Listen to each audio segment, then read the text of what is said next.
গ্রাম বাংলার এই জন্য এক ভিন্ন আয়োজন, রোমাঞ্চকর আয়োজন, গরু দৌড় প্রতিযোগিতা। এই আয়োজন যেন গ্রাম বাংলার এক ঐতিহ্যকে বহন করে। আবার এই প্রতিযোগিতা উপলক্ষে বসে কয়েকদিন ব্যাপী গ্রামীণ মেলা। এ মেলায় দোকানিরা নানান প্রয়োজনীয় জিনিস সহ খাবারের রকমারি পসরা সাজিয়ে বসে থাকেন। দূর দূরান্ত থেকে আসা হাজার হাজার মানুষ এ মেলায় অংশগ্রহণ করেন।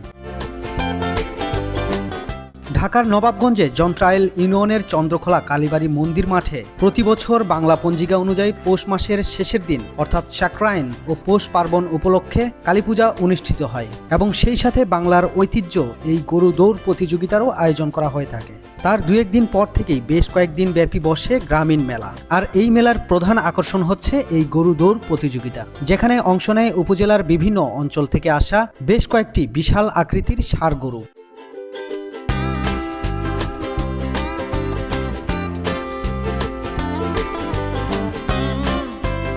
কয়েকশো বছরের পুরনো এই আয়োজন এই এলাকার মানুষের কাছে এখনো অনেক বেশি আকর্ষণীয়। এই ভিন্ন আয়োজন দেখার জন্য দূর দূরান্ত থেকে নারী পুরুষ সকলেই ছুটে আসেন এই প্রতিযোগিতার মাঠে দেখা যায় হাজার হাজার উৎসুক মানুষের ভিড়। কালী পূজা এবং এই প্রতিযোগিতাকে কেন্দ্র করে বসা গ্রামীণ মেলা ছিল বাড়তি আকর্ষণ। এবার চলুন দেখা যাক এই মেলায় কি কি আয়োজন থাকছে।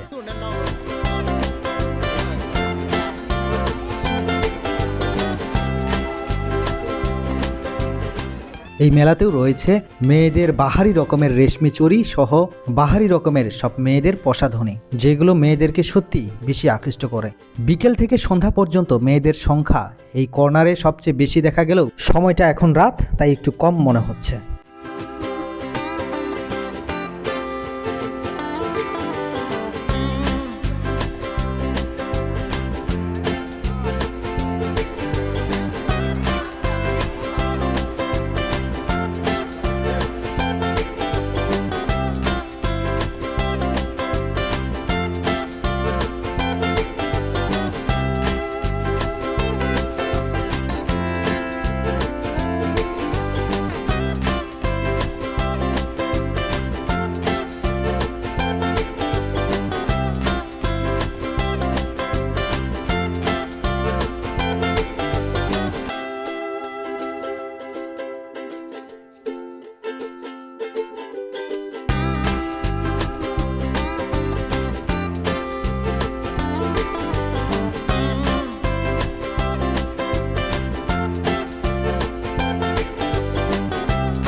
এই গ্রামীণ মেলার বাড়তি আরেক আকর্ষণ এই ধরনের খেলার ইভেন্ট, যেখানে সকল বয়সী মানুষ অংশগ্রহণ করেন।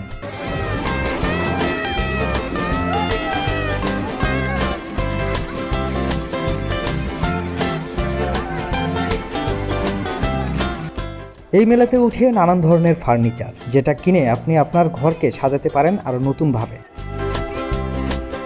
এবার আসা যাক গ্রামীণ মেলার আরেক কমন জিনিসে, সেটা হচ্ছে দই, মিষ্টি, জিলাপি থেকে শুরু করে পেঁয়াজি আরও নানান ধরনের সব সুস্বাদু খাবার। আমি তো প্রথমেই গরম গরম পেঁয়াজি দেখে খেয়েই ফেললাম। চোখের সামনে এমন মুখরোচক খাবার কি আর না খেয়ে থাকা যায়? আমি আবার ঝাল খেলে পরবর্তীতে মিষ্টি জাতীয় কোনো কিছু খেয়ে নিই, সেটা হোক জিলাপি বা অন্য কিছু। মেলায় আপনাদের কার কোনটা সবচেয়ে প্রিয় খাবার সেটা অবশ্যই কমেন্টে জানাবেন।